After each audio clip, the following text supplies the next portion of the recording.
As the countdown begins to the start of the new season, we catch up with Tommy Widdrington as he and some of the players take some time out at the Borough Means Business Golf Day. You arrived well into last year's campaign and worked with an inherited team, but you've since been busy during the closed season and the team now has a new look. What kind of blend of skills were you looking for? Well, at the end of the day I want to put together a side that's going to win football matches. I think the glimpse of what's been seen of myself and Alan and the way we played at the end of last season is very, very one-dimensional, and I think people shouldn't read too much into that. Like you said, we inherited a squad of players that was very difficult to disassemble at that time. I couldn't move people on who were under contract. From their point of view, they didn't want to move, and other clubs didn't want to take them. So we worked with the tools we had. Thankfully, we did enough to stay in the division. But it is a new build. We're not so arrogant to think we can turn it around in a day or a week or even a couple of months. It's going to take a little bit of time, but the continuity in keeping people like Sam Cole, Ethan Strevitt, Darren Baker, Gary Hart from the existing squad, and then Marvin Hamilton, who we brought in ourselves. Then we've got to add a huge range, a massive mix of people, from more experienced guys like Danny Potter and Anwar Uddin to young guys who we feel have got a chance to possibly go back into the game, and their names will be unveiled when they arrive here. I'm looking forward to that. So what would you describe as your preferred style for the coming season? Winning, as I've always said, but at the end of the day, I want to play football. Anybody who knew me as a footballer knew I was combative and physical, but I could play football. I usually tend to keep the ball more often than not, and that's what I want to do. As I've just said about the wind, it seems to be quite a regular occurrence in Eastbourne, so the more we put it in the air, the less we're going to be in control of it. So I want us to play attractive football, but I want us to play football with a purpose, and that purpose is to score goals and win games. I'm not going to be rigid in one way of playing. I was when I came here because I had to get a job done, stop us conceding goals and try and nick points, and that's what we've done.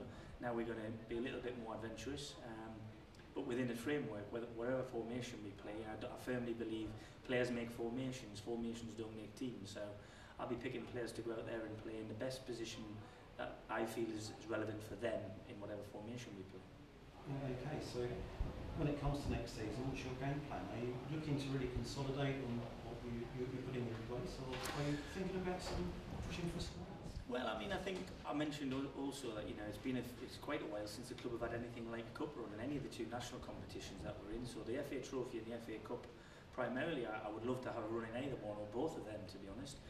As well as the added funds it brings the football club, I think it creates a fervour around the place that people want to be involved in. If you can get close enough to drawing out somebody out of the Football League in a competitive match, especially here at Eastbourne, that is something I would really like to achieve.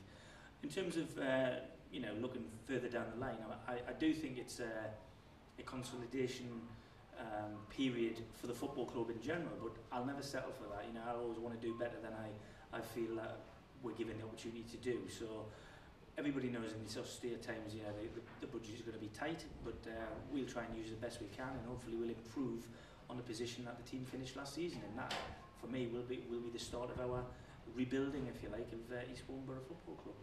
So if you draw Manchester United, would it be home or away?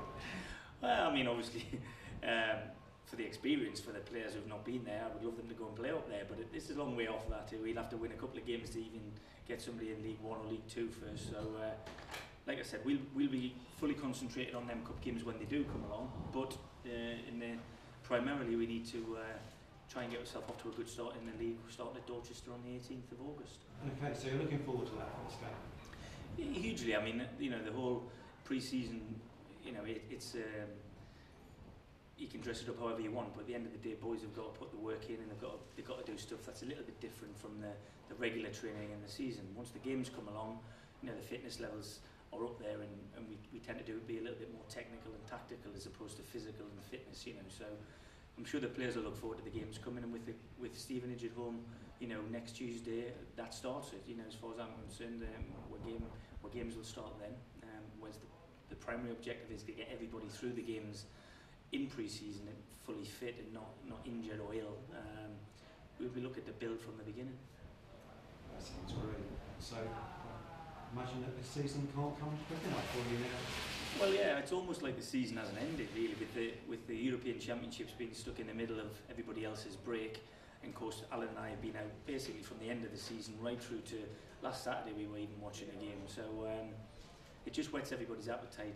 If we can get anywhere near the entertainment and the enjoyment that the Euros certainly brought myself, then I'll be delighted, and I'm sure the fans will too. That sounds great, Tommy. Thanks ever so much for your time. No problem. Good luck with your handicap. Thank you. That may be order.